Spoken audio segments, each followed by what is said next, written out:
नमस्कार विद्यार्थी मित्रांनो, तुमचं सहर्ष स्वागत आहे आपल्या ऑनलाईन प्लॅटफॉर्मवर। विद्यार्थी मित्रांनो, कालच्या सेशन्समध्ये आपण इकॉनॉमिक्स या विषयाला थोडं डिकोड करण्याचा प्रयत्न केला।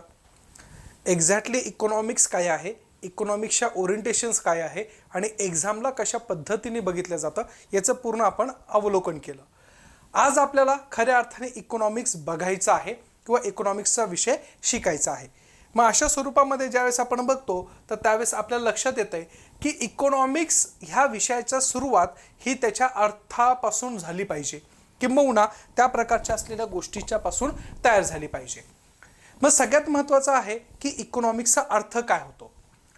जर आपण हा शब्दाला डिकोड केला किंवा शब्दाचं असलेलं मूळ बघायला गेलं तर आपल्याला काय दिसून येते की इकॉनॉमिया अशा प्रकारे त्याचा अर्थ होतो की ज्याचा खरा लिटरल मीनिंग होतो तो म्हणजे काय की पर्टिक्युलर तुमचं असलेलं घराची असलेली अर्थव्यवस्था अशा स्वरूपातलं। मग अर्थव्यवस्थेचं असलेलं खरं मूळ रूप हे घरापासून स्टार्ट होतंय। आज बघा ना, आपल्याही घरामध्ये जर काही गोष्टी होत असेल तर हे काय आहे, एका प्रकारची असलेली इकॉनॉमी आहे। आज आपल्या घरामध्ये पगार येतो, पगारातून आपण खर्च करतो, खर्चामधून त्याची विभागणी करतो, किराणा कितीचा लागणार आहे, दूध कितीचं लागणार आहे, लाईट बिल किती द्यायचं आहे, पेट्रोल किती टाकायचं आहे। म्हणजेच काय, एका इंडिव्हिज्युअल लेवलवरची असलेली ही इकॉनॉमी आपल्याला दिसून येते। मग अशा पद्धतीने हे इकॉनॉमी आपल्याला इथं सांभाळायची आहे किंवा त्याची अंडरस्टँड करून घ्यायचं आहे। परंतु मी तुम्हाला हे सांगितलं की हे एका प्रकारचं असलेलं कार्यानुरूप स्वरूपातली असलेली युनिफॉर्मली किंवा युनिव्हर्सली अशा स्वरूपातली ही डेफिनेशन असू शकत नाही। जसा काळ बदलतो तशी अर्थव्यवस्था बदलत असते। जर आपण घरचं उदाहरण घ्यायला गेलं तर आपल्या आजी आजोबांच्या काळामध्ये 500 रुपयामध्ये संपूर्ण महिन्याचा किराणा येऊन जायचा, परंतु आता 5000 किंवा त्या प्रकारे हे पेक्षाही जास्त पैसे आपल्याला किराणाला लागतात। मग हे दाखवतं काय की अर्थव्यवस्थेचं स्वरूप पहिल्या ज्या पद्धतीच्या काळामध्ये होतं ते आत्ता पण तशा स्वरूपातलं असेल हे कधीही आपण एकरूप म्हणू शकत नाही। म्हणजेच काय की अर्थव्यवस्था ही काळानुरूप बदलणारी काय आहे, संकल्पना आहे। आणि ही काळानुरूप बदलणारी संकल्पना असल्या कारणाने त्या काळामध्ये जगणारे जे काही लोक होते, त्या काळामध्ये विचार करणारे जे विचारवंत होते, तर त्यांनी अर्थव्यवस्थेची डेफिनेशन त्या काळानुरूप लावायला सुरुवात केली। मग जर मी म्हटलं आत्ताचे जे विचारवंत आहे त्यांच्या दृष्टिकोनातून अर्थव्यवस्था ही वेगळ्या प्रकारची असेल। आपल्या असलेल्या आजोबा आजीच्या काळामध्ये असलेला एखादा आर्थिक विचारवंत असेल तर त्याच्या काळानुसार त्याची अर्थव्यवस्था वेगळी, त्याच्या पहिले कोणी असेल तर त्याच्या प्रकारे तिची वेगळी असणार आहे। म्हणून आपण जर याच्या प्रकारे बघायला गेलं तर अर्थव्यवस्थेबद्दल विविध प्रकारचे मतप्रवाह आणि विविध प्रकारच्या असलेल्या काही गोष्टी आपल्याला दिसून येत आहे। मग त्याच्यामध्ये महत्त्वाचं आहे की त्या काळामध्ये जगणाऱ्या लोकांची असलेली अर्थव्यवस्थेकडे बघण्याचा दृष्टिकोन। मग अशा वेळेस सनातन संप्रदाय, ज्याला आपण एन्शियंट स्वरूपातले जे काही विचारवंत आहे त्यांनी अर्थशास्त्राला कसं बघितलं तर त्याच्याबद्दल विचार करणारे सनातन संप्रदाय बघू शकतो। त्याच्यानंतर 19व्या शतक म्हणजे नवसनातन संप्रदाय, म्हणजे नवीन काळाच्या ओघामध्ये तयार होणाऱ्या अर्थव्यवस्थेला नवीन स्वरूपामध्ये बघणारे काही लोक होते। आणि आत्ताच्या स्वरूपामध्ये आधुनिक काळामध्ये असलेले जे काही विचारवंत आहे जे की 20व्या शतकापासून ते आत्तापर्यंत इकॉनॉमिक्सला बघणारे विचारवंत।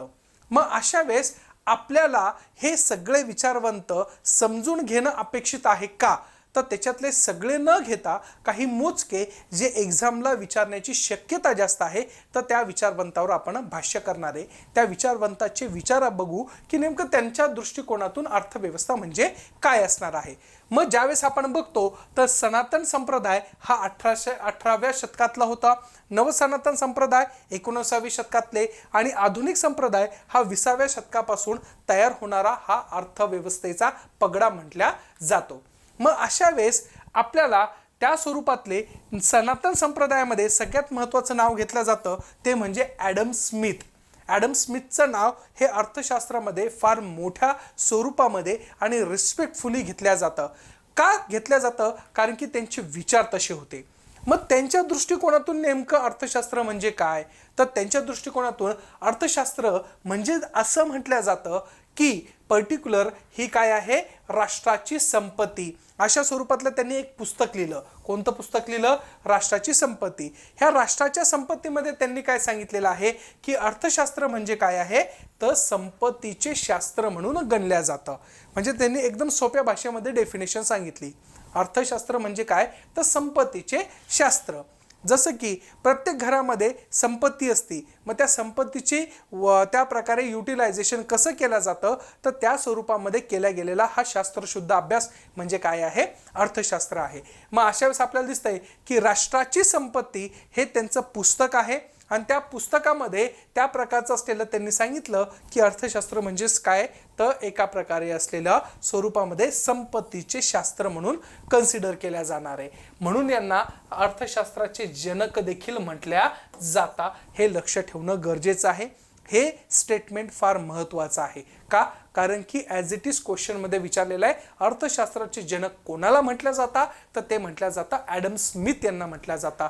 He is the father of economy असंही म्हटलं जात आहे. कोणता ग्रंथ लिहिलाय त्यांनी हेही लक्ष ठेवा, राष्ट्राची संपत्ती. कारण की मेन्समध्ये तुम्हाला जास्त उपयोग होऊ शकतो, प्रिलिम्समध्ये पण विचारलं तर विचारण्याची शक्यता काय आहे, जास्त आपल्याला आढळून येते. दुसरे आहे व्यक्ती, ते म्हणजे काय, तर अल्फ्रेड मार्शल आहे.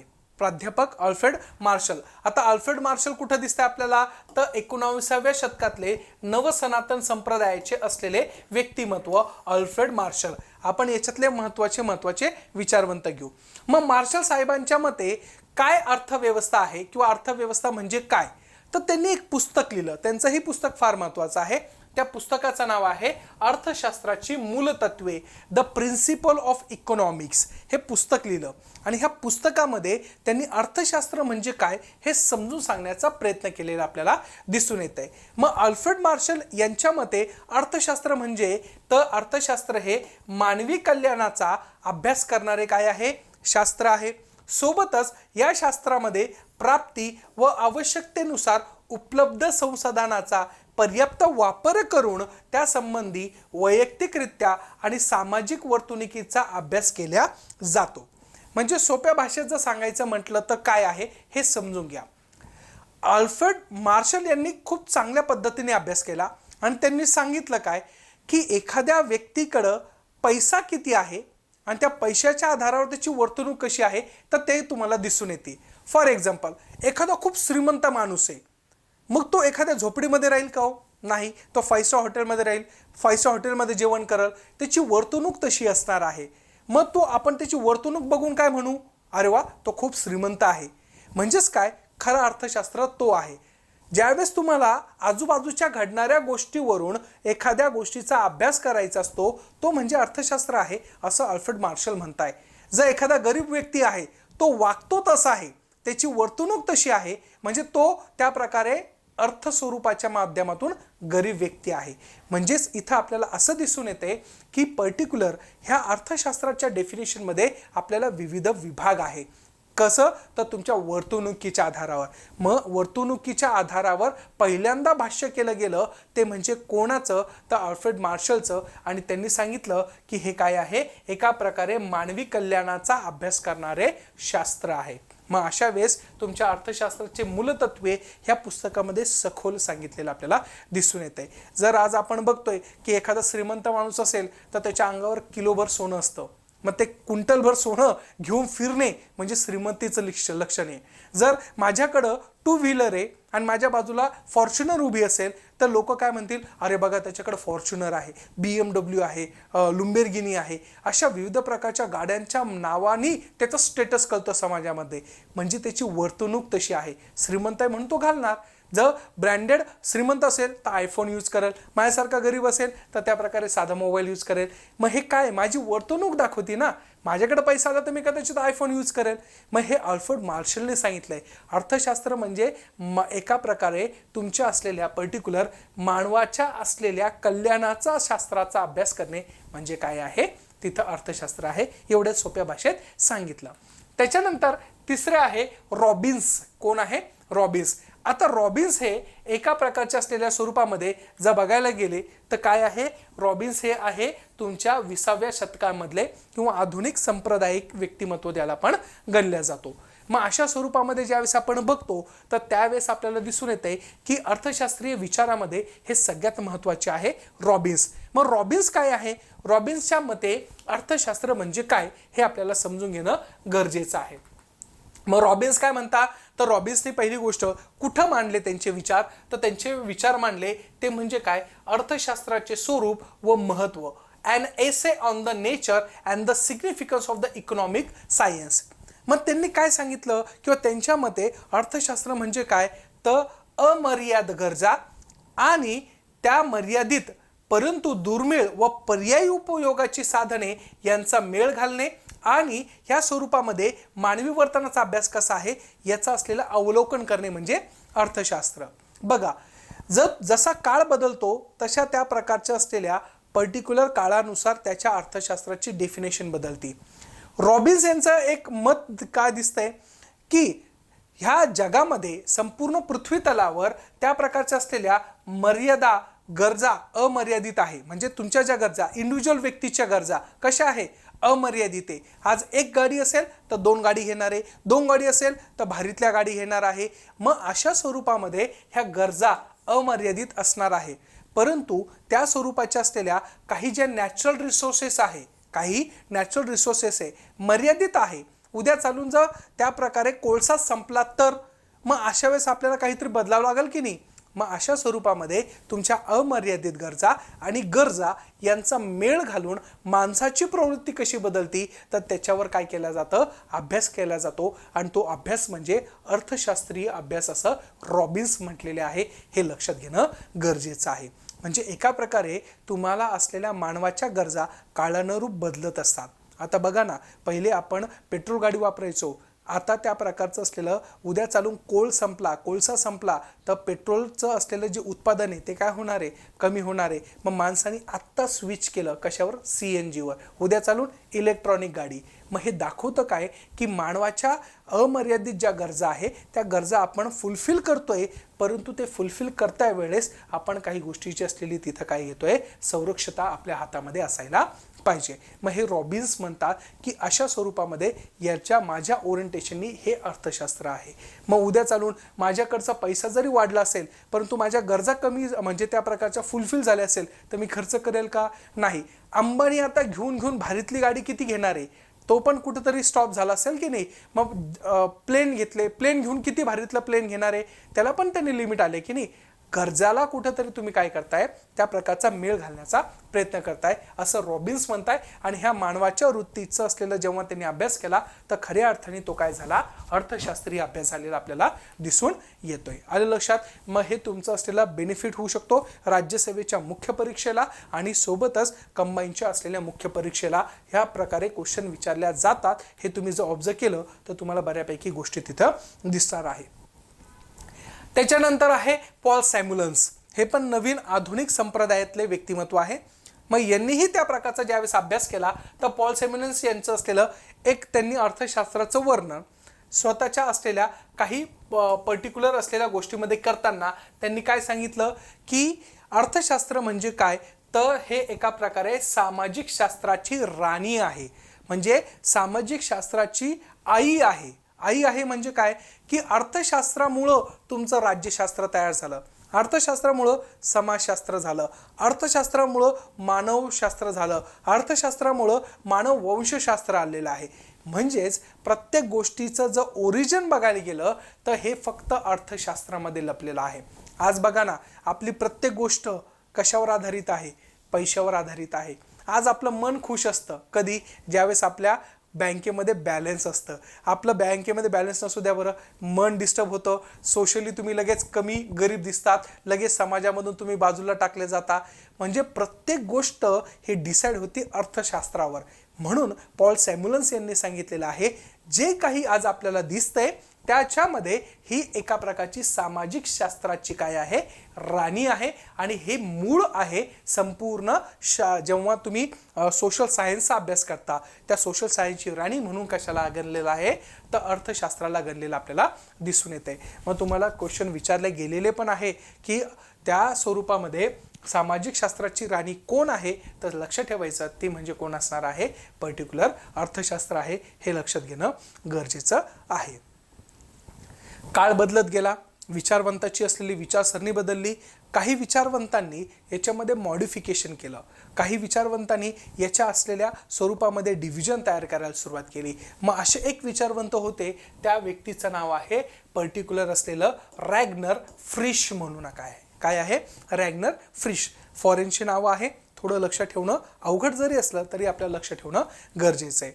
मग त्यांनी काय सांगितलं की अर्थशास्त्राची व्याख्या भले की कोणी कसं देऊ, परंतु त्याच्या असलेल्या मुख्य विभागानुसार, त्याच्या कार्यानुसार अर्थशास्त्राचा अभ्यास केला गेला पाहिजे.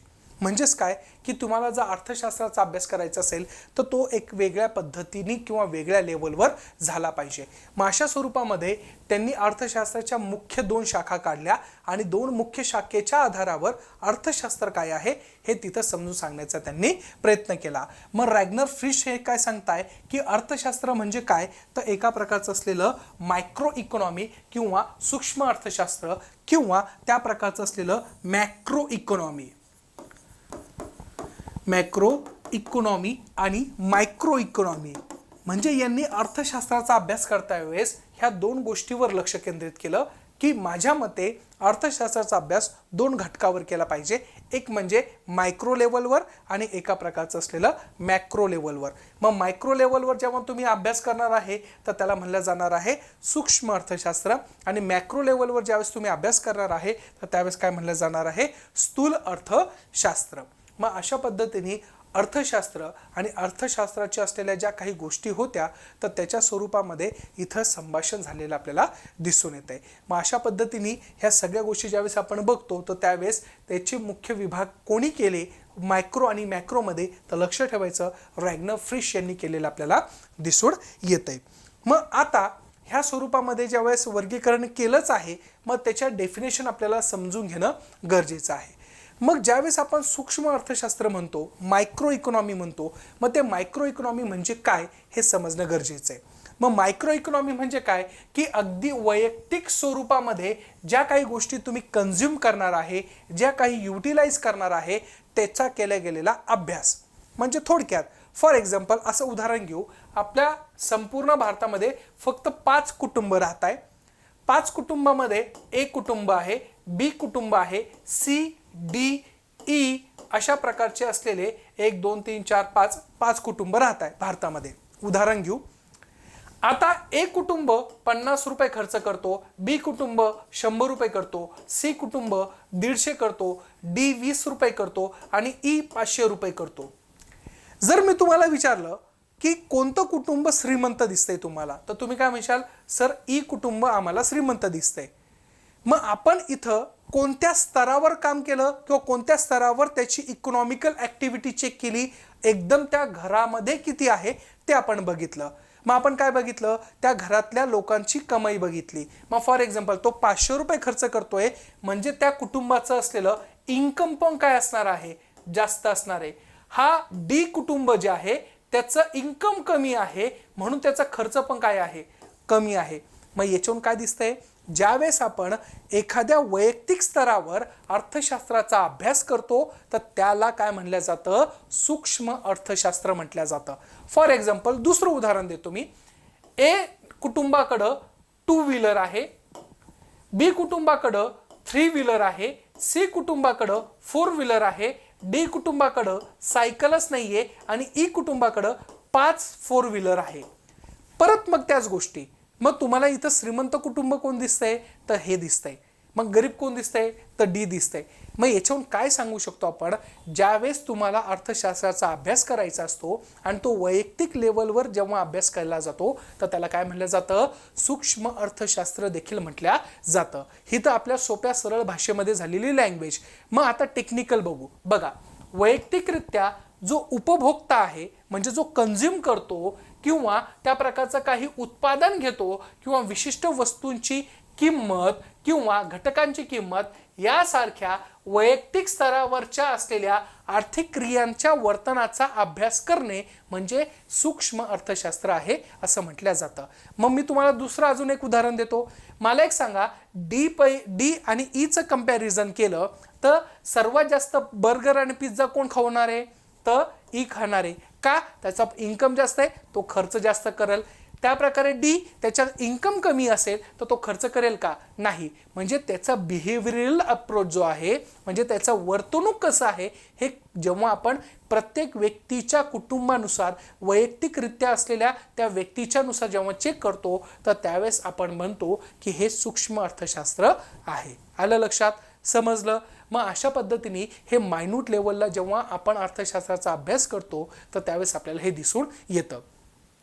याचा उपयोग जर तुमच्या सामान्य भाषेमध्ये सांगायचं झालं तर एखाद्या जनगणनावाला असतो बघा, जनगणनावाला जेव्हा घरी येतो किंवा तुमच्या असलेल्या NSSO जो आहे, त्यात मी ते पुढे सांगणार आहे NSSO म्हणजे काय, NSO म्हणजे काय.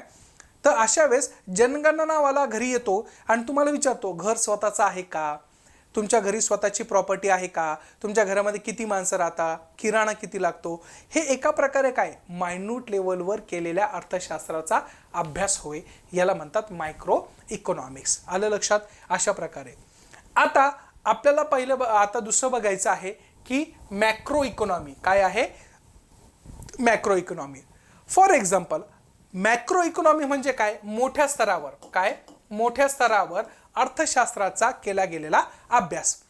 फॉर एक्झाम्पल उदाहरण घेऊ इंडिया आणि त्या प्रकारचं असलेलं USA. जर मी तुम्हाला विचारलं की भारत आणि अमेरिकेमध्ये कोण श्रीमंत आहे, तर तुमच्या डोळ्यासमोर काय येणार आहे, ॲब्सोल्युटली USA येणार आहे. का तुमच्या डोळ्यासमोर USA आलं, तर पहिली गोष्ट तुम्हाला माहित नाहीये की कशामुळे, परंतु आपण असं बघायला गेलं तर तिथलची इकॉनॉमिकल ॲक्टिव्हिटी चांगली आहे, तिथलचं एज्युकेशन चांगलं आहे, तिथलच्या लोकांचं हेल्थ चांगलं आहे, USA मध्ये एम्प्लॉयमेंट चांगलं आहे, USA मध्ये तुमच्या असलेल्या गव्हर्नमेंट हे एकदम स्टेबल गव्हर्नमेंट आहे, USA मध्ये इकॉनॉमिकल ॲक्टिव्हिटीची जी सर्क्युलॅरिटी आहे, ज्याला आपण म्हणतो पैशाची फेरफार करणे किंवा पैशाचं असलेलं चलनता वाढणे, हे सगळं काय आहे ॲज कम्पेअर टू इंडिया हे चांगलं आहे. मग अशा पद्धतीने ज्या वेळेस तुम्ही एखाद्या देशाचा दुसऱ्या देशासोबत कंपॅरिझन करताय वेळेस काही मोठे मोठे घटक आहे, त्या मोठमोठ्या घटकांचा विचार करतात आणि त्या स्वरूपामध्ये विचार करताय वेळेस तुम्ही दुसऱ्या एखाद्या देशासोबत कंपॅरिझन करून सांगितलं जातं काय की हा देश काय आहे, विकसित आहे, विकसनशील आहे किंवा अविकसित आहे. तर याला हा केला गेलेला अभ्यास म्हणजे स्थूल मॅक्रो इकॉनॉमी. मग उद्या चालून जर तुम्हाला कंपॅरिझन करायचं द प्रोडक्शन बिटवीन प्रोडक्शन तुमचं इंडियाचं किती प्रोडक्शन आहे आणि USचं प्रोडक्शन किती आहे, हे जर तुम्हाला कॅटेगराईज करायचं असेल that times you can be use the macro economy. किंवा याच्या पलीकडे जाऊन जर तुम्हाला GDP सांगायचा तर आपण काय सांगतो, GDP ग्रोथ रेट USचा जास्त आहे ॲज कम्पेअर टू इंडियाचा. म्हणजे एका स्वरूपामध्ये ज्यावेळेस आपण बघतो तर त्यावेळेस आपल्याला अर्थशास्त्रामध्ये मोठ्या स्वरूपामध्ये ढोबळमानाने ज्यावेळेस दुसऱ्या देशासोबत कंपॅरिझन केला जाईल that is called as a macro economy. स्थूल देशांतर्गत असलेली जी अर्थशास्त्रता आहे त्याच्यामध्ये केलेला अभ्यास आपल्याला दिसून येणार आहे. मग अशा पद्धतीने मायक्रो इकॉनॉमी आणि मॅक्रो इकॉनॉमीचा आपण अभ्यास याच्या अंतर्गत केला जातो. मग ज्या पद्धतीने ह्या सगळ्या अर्थव्यवस्था आहे, ह्या अर्थव्यवस्थेचा ज्या संपूर्णरित्या अभ्यास केला जातो मायक्रो लेवलवर आणि मॅक्रो लेवलवर, तर त्यावेळेस त्या देशाची प्रगती कशी आहे, प्रगती आहे का अधोगती आहे का, त्या देशामध्ये चांगल्या गोष्टी होऊ शकतात किंवा नाही होऊ शकत, याचा प्रिडिक्टिबिलिटी जेव्हा केल्या जाते त्यावेळेस अर्थव्यवस्थेचे असलेले काही प्रकार पडतात, हे आपल्याला समजणं गरजेचं आहे. मग आपल्याला अर्थव्यवस्थेचे प्रकार काय आहे हे माहिती असणं अपेक्षित आहे. मग अर्थव्यवस्थेचे प्रकार हे दोन स्वरूपामध्ये आहे, एक म्हणजे मालकीनुसार आणि दुसरं काय आहे त्या प्रकारच्या असलेल्या विकासाच्या अवस्थेनुसार. येत आहे लक्षात? अगदी सोप्या भाषेमध्ये समजून घेतोय. काय सांगितलं मी की अर्थव्यवस्थेचे जर खऱ्या अर्थाने प्रकार बघायला गेले, कारण की अर्थव्यवस्था काय आहे, अर्थव्यवस्थेचा संदर्भ काय आहे हे आपण सगळं बघितलं. आता अर्थव्यवस्थेच्या बाबतीमध्ये त्याचे असलेले प्रकार पण बघणं गरजेचं आहे. मग हे जे प्रकार आहे ते दोन प्रकारामध्ये डिवाइड होतात. एक म्हणजे काय मालकीनुसार, दुसरं म्हणजे काय विकासाच्या अवस्थेनुसार. मग अशा वेळेस आपल्याला काय दिसतंय की मालकीनुसार काय आहे, तर मालकीनुसार ज्यावेळेस आपण बघतो तर त्यावेळेस मालकी ही इंडिव्हिज्युअल व्यक्तींची आहे का, मग त्याच्या आधारावर भांडवलशाही अर्थव्यवस्था आहे का, त्याच्यानंतर समाजवादी अर्थव्यवस्था आहे का, का मिश्र अर्थव्यवस्था आहे, याचं असलेलं कॅटेगरायझेशन करणं सोपं होतं. ज्यावेळेस तुम्ही विकासाच्या अवस्थेनुसार एखाद्या देशाला बघितला जातो, तो देश विकसित आहे, विकसनशील आहे का अविकसित आहे याचाही तिथं संदर्भ लागला जातो. मग अशा वेळेस आपण एक एक घटक बघू की नेमकं कशा स्वरूपातलं असणार आहे आणि कोणत्या स्वरूपातलं असणार आहे. मग ज्यावेळेस आपण भांडवलशाही अर्थव्यवस्था म्हणतो तर त्याचं असलेलं नेमकं काय मूळ आहे आणि भांडवलशाही अर्थव्यवस्था म्हणजे काय अर्थव्यवस्था आहे हे आपल्याला इथं बघता येऊ शकतं. ज्यावेळेस आपण भांडवलशाही अर्थव्यवस्था म्हणतो तर त्यावेळेस त्या भांडवलशाही अर्थव्यवस्थेमध्ये इंडिव्हिज्युअल व्यक्तींच्या असलेल्या अर्थव्यवस्थेमध्ये त्या प्रकारचं पार्टिसिपेशन जास्त असतं. आता फॉर एक्झाम्पल उदाहरण देतो, USA घ्या. USA हे एका प्रकारचं काय आहे, भांडवलशाही आहे. काय आहे, भांडवलशाही आहे. मग भांडवलशाही देश म्हणजे असा देश की ज्या देशामध्ये इंडिव्हिज्युअल वैयक्तिकरित्या त्या प्रकारचं असलेलं प्रोडक्शन हे जास्त असतं, किंबहुना उत्पन्नाची साधने काय, उत्पन्नाची साधनं ही कोणाच्या मालकीची असती तर खाजगी मालकीची असती, एवढं लक्षात ठेवा. म्हणजे तिथं गव्हर्नमेंटच्या मालकीचं फार कमी स्वरूपातलं असतं. काय असतं, कमी स्वरूपातलं असतं. आणि मालकी कोणाची जास्त असती तर खाजगी व्यक्तीची मालकी काय असती, जास्त असते. कोणत्या अर्थव्यवस्थेमध्ये, भांडवलशाही अर्थव्यवस्थेमध्ये, कॅपिटलिस्ट इकॉनॉमीमध्ये. मग कॅपिटलिस्ट इकॉनॉमी म्हणजे काय, ज्यांची उत्पन्नाची साधनं ही कोणाच्या मालकीची असणार आहे, खाजगी व्यक्तीची असणार आहे. गव्हर्नमेंटचा त्याच्यामध्ये सहभाग हा फार कमी असतो. म्हणून बघा ना, अमेरिकेमध्ये नवनवीन संशोधन का असतं, नवनवीन गोष्टी का तयार होता, नवनवीन त्या गोष्टीला प्रोत्साहन का भेटतो, कारण की तिथं सगळं काय आहे, प्रोडक्शन हाऊस कोणाच्या मालकीचं आहे तर खाजगी व्यक्तीच्या मालकीचं आहे. मग मला एक सांगा, जर खाजगी व्यक्तीच्या मालकीचं असेल तर त्याला जर मार्केटमध्ये टिकायचं असेल तर नवनवीन गोष्टी करेल की नाही. म्हणून सगळ्या गोष्टी ज्यावेळेस आपण ऑब्झर्व करतो तर त्यावेळेस आपल्याला काय लक्षात येतं आहे की भांडवलशाही अर्थव्यवस्थेमध्ये मुख्यत्वे करून काय आहे तर उत्पन्नाची साधनाची मालकं ही कोणाची असतात तर पर्टिक्युलर एखाद्या व्यक्तीची असतात. हे पहिलं वैशिष्ट्य. दुसरं वैशिष्ट्य भांडवलशाही का म्हणावं तर अल्टिमेटली मला एक सांगा, जर वैयक्तिकरित्या त्या व्यक्तीला वस्तू बनवायची असेल तर त्या वस्तू तो स्वतःसाठी बनवेल किंवा अशाही कशाही बनवेल का, नाही, उलट चांगल्या बनवेल की नाही. आज मार्केटमध्ये ॲपल चालतोय, ॲपलचा मोबाईल चालतो. का चालतोय, कारण की त्यांनी परफेक्शन आणलेलं आहे ना. मग ॲपल कुठं बनला, USA मध्ये. मग अशा वेळेस जी काही वस्तू बनवणार आहे त्या वस्तूचा त्या स्वरूपातली जी क्वालिटी असणार आहे ती क्वालिटी कशी असते, बेस्ट असते. सोबतच त्याचा असलेलं जो कोणता रेट असेल तो रेट कोण ठरवतं, तो व्यक्ती एकटा ठरवत असतो किंवा ती संस्था ठरवत असते. ॲपलचा मोबाईल जर गव्हर्नमेंटने बनवला तर तो काय असणार आहे, स्वस्त असेल की नाही. परंतु ॲपलचा मोबाईल हा प्रायव्हेट व्यक्तीने म्हणजे ॲपल कंपनीने बनवला आहे. मग तो 1.5 लाखाचा असो किंवा 5 लाखाचा असतो, लोक घेतील की नाही. का घेतील, लोकांना माहिती की क्वालिटी भारी आहे, त्याची सर्व्हिस भारी आहे, मग त्याचं प्रोडक्शन भारी आहे. मग ॲटोमॅटिकली लोक त्यांच्या वस्तू काय करतात, मागणी करतात. हा झाला दुसरा मुद्दा भांडवलशाही अर्थव्यवस्थेचा. तिसरा मुद्दा काय आहे तर त्या प्रकारच्या असलेल्या स्वरूपामध्ये ह्या व्यक्तींनी तयार केलेली जी वस्तू असणार आहे त्या वस्तू किती बनवायच्या, किती स्वरूपात बनवायचे, 10 मोबाईल बनवायचे का 100 मोबाईल बनवायचे, हे सगळं कोण ठरवतं तर तो व्यक्ती ठरवत असताना आपल्याला दिसून येत आहे. म्हणून भांडवलशाहीचे वैशिष्ट्य समजून घेणं गरजेचं आहे. मग अशा वेळेस भांडवलशाहीचा असलेला अर्थ आपल्याला पहिलं कळाला, ज्याचे मालकी कोणाकडे असती, खाजगी व्यक्तीकडे असती, सरकार तिथं इंटरफेअर करत नाही. मग अशा वेळेस पहिलं वैशिष्ट्य काय, खाजगी मालमत्ता असती, व्यक्तीचं स्वातंत्र्य असतं.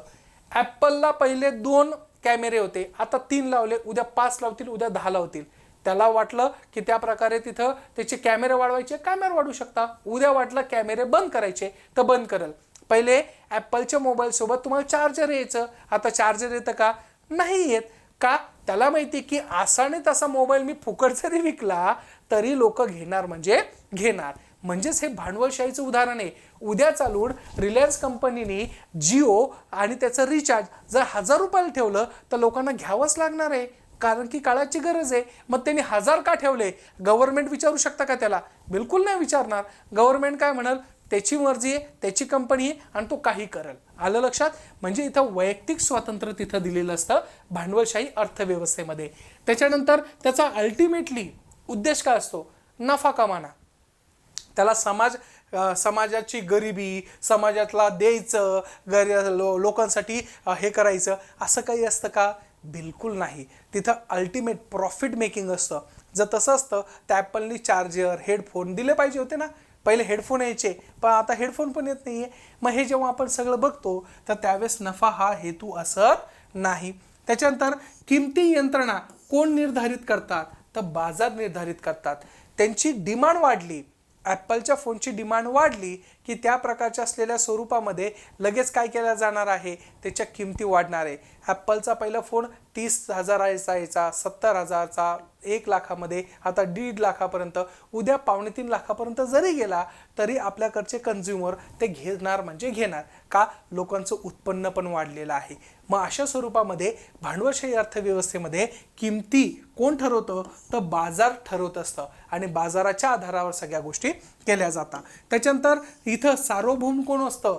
तर भांडवलशाही अर्थव्यवस्थेमध्ये ग्राहक सार्वभौम असतो. Consumer is the ultimate sovereign.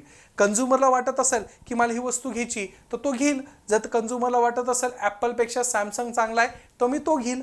मग अशा पद्धतीने जिथं अर्थव्यवस्था भांडवलशाही असती तर तिथं ऑप्शन जास्त असतात. मग हे नाही तर ते नाही तर ते. कारण की प्रत्येक मॅन्युफॅक्चर कंपनी काय करते? एक्सलंट देण्याचं चांगलं कार्य करते. आज आपल्या भारत देशामध्ये भले की भांडवलशाही नाही आहे, परंतु भांडवलशाहीचे असलेले वारे तर वाहत आहे ना. सध्या आपल्या भारतामध्ये बघा ना, ओप्पो, व्हिवो, त्या प्रकारचं असलेलं ॲपल, सॅमसंग, नोकिया, अशा विविध प्रकारचे ब्रँड्स आहे. मग तुम्ही चूज करायला गेल्यानंतर काय करता? नाही, हा चांगला आहे, तो चांगला नाही. मग तुम्ही तिथं काय असतात? बळजबरी करू शकता का तुम्हाला? बिलकुल नाही. भांडवलशाही अर्थव्यवस्थेचं हेच वैशिष्ट्य आहे की इथं काय आहे? Ultimately who is the Superior? The Superior is the consumer. त्याच्यानंतर आहे व्यापार कसा असतो? मुक्त स्वरूपातला असतो.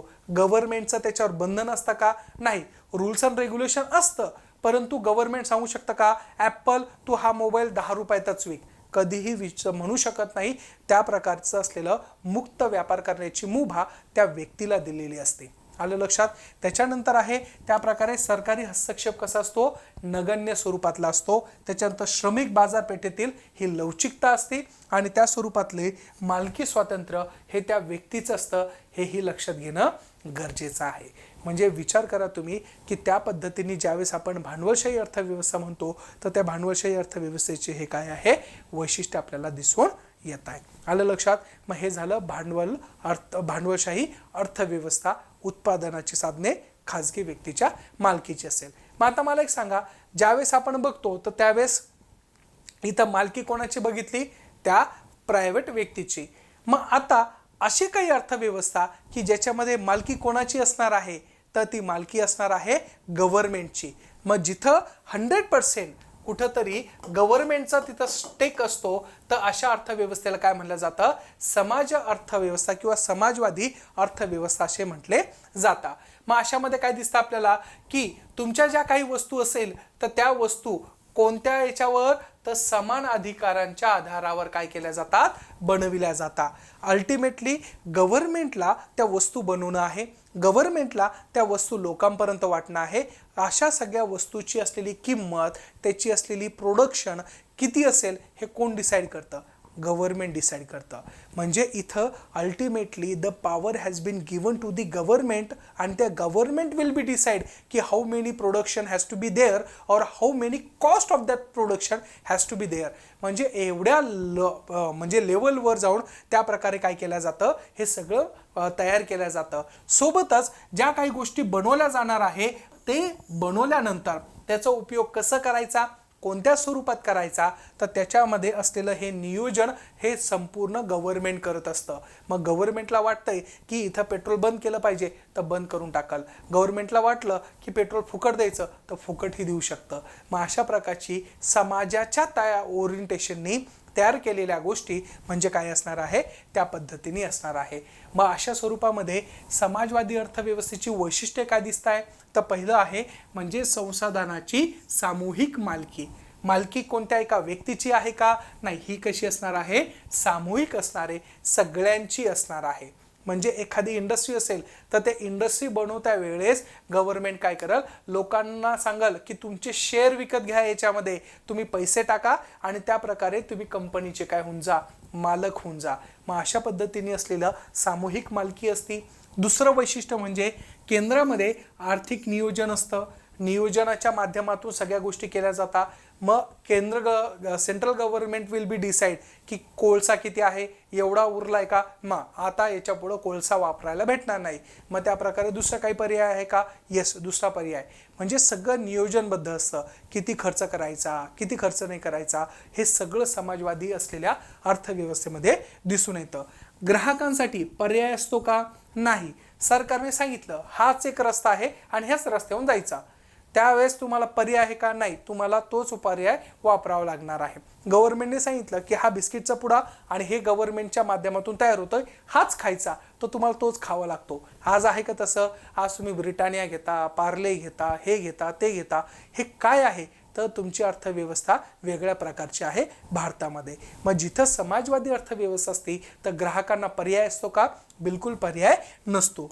उत्पन्नाच्या वितरणामध्ये काय असते, समानता असते. काय असते, समानता.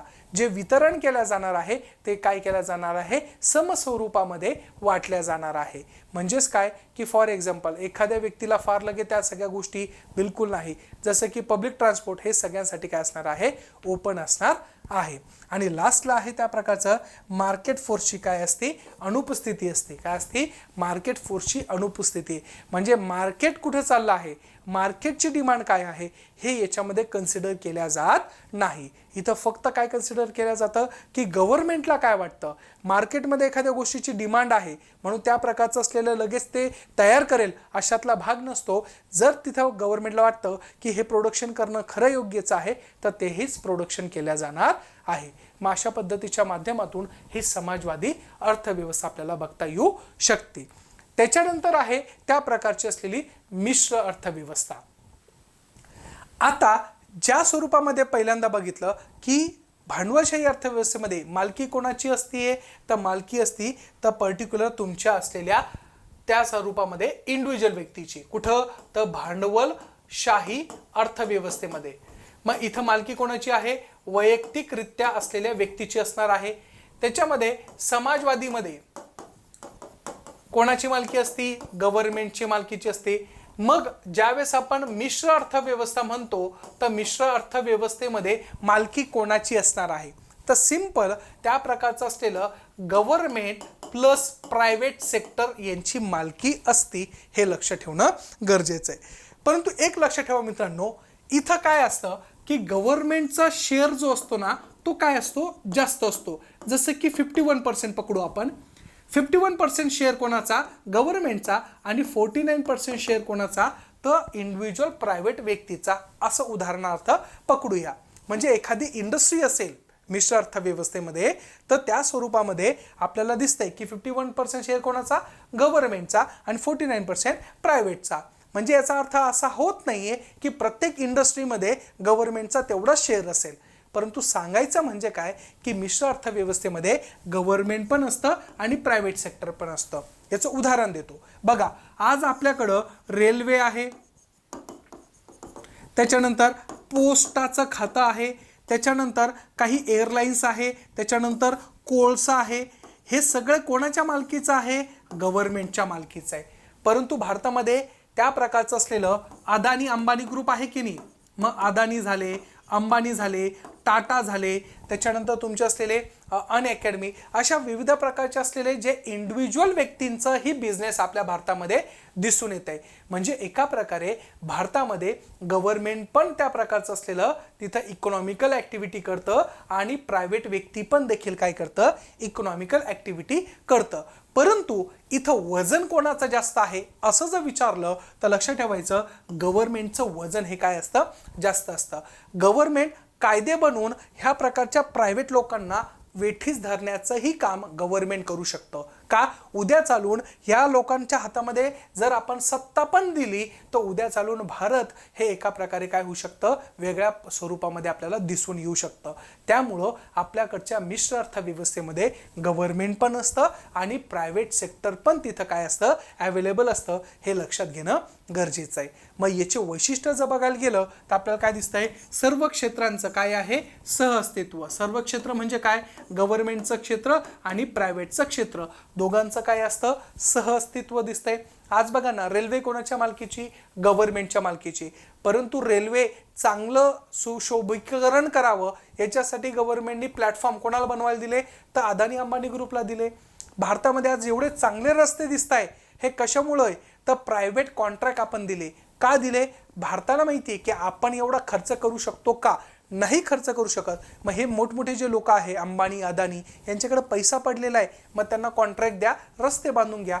आज एवढे रस्ते एवढे चांगले का बनले, कारण की आपल्याकडे मिश्र अर्थव्यवस्था आहे, म्हणून इथं सहअस्तित्व आहे। दुसरं आहे सहकारी क्षेत्र। आपल्याकडचं जे काही क्षेत्र असणार आहे ते सहकार क्षेत्र असणार आहे। त्याच्यानंतर काय केलं जातं, आर्थिक नियोजन केलं जातं। आपल्याकडच्या असलेल्या काही ज्या गोष्टी आहे ते नियोजनाच्या आधारावर पण काय केलं जातं, डिसाईड केलं जातं। जसं की फॉर एक्झाम्पल आपल्याकडे प्लॅनिंग कमिशन होतं, आता त्याची जागा कोणी घेतलेली आहे, नीती आयोगाने घेतलेली आहे। त्याच्यानंतर आपल्याकडं समाज कल्याण देखील बघितलं जातं। बघा ना, आज आपल्याकडं अंबानी अदानी ग्रुप आहे, मान्य आहे, त्यांनी मोठमोठ्या स्वरूपातल्या कंपन्या टाकल्या, काहीच प्रॉब्लेम नाहीये, परंतु गव्हर्नमेंट त्याच्यावर काय लावतं, टॅक्स लावतं। अंबानींनी कोटी रुपये कमवू द्या दिवसाला, काही प्रॉब्लेम नाहीये, जेवढे पैसे कमवले तेवढे काय द्यावं लागणार आहे, टॅक्स द्यावा लागणार आहे। आणि हा टॅक्स गोळा करतं कोण, गव्हर्नमेंट। आणि गव्हर्नमेंट हा टॅक्स गोळा करून कोणाला देतं, तर सरकारी ज्या योजना आहे त्या योजना लागवणं किंवा गरीब लोकांचं असलेलं अस्तित्व मान्य करणं, त्यांच्यासाठी वेलफेअर स्कीम्स यूज करणं।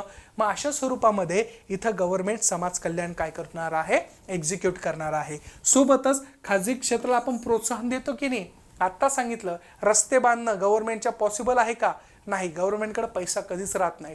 गव्हर्नमेंट काय करतं, प्रायव्हेट सेक्टरला हाताशी धरतं आणि काम करून घेतं। आणि लास्टला आहे संसाधनाचा काय करणे, इष्टतम वापर करणे, म्हणजे त्याचा प्रॉपरली यूज करणे, हे गव्हर्नमेंट करत असतं। आलं लक्षात। मग अशा पद्धतीने उद्या चालून जर आपल्याकडचा कोळसा संपत आला तर अदानी अंबानीला सांगाल कोळसाच्या ऐवजी दुसरी टेक्नॉलॉजी डेव्हलप करा तुम्ही, आणि त्या पद्धतीने एनर्जी तयार करा, म्हणजे तुमच्या असलेल्या proper utilisation of natural resources कसं होईल याच्यावरही गव्हर्नमेंट काय करतंय, बघत असतं। मग अशा पद्धतीने असलेलं अर्थशास्त्र म्हणजे काय, अर्थशास्त्राचे प्रकाराचा जो भाग आहे तो आपण काय केलेला आहे, बघितलेला आहे। इथपर्यंत थांबूया, पुढच्या लेक्चर्समध्ये टू बी कंटिन्यूमध्ये असणार आहे। थँक्यू।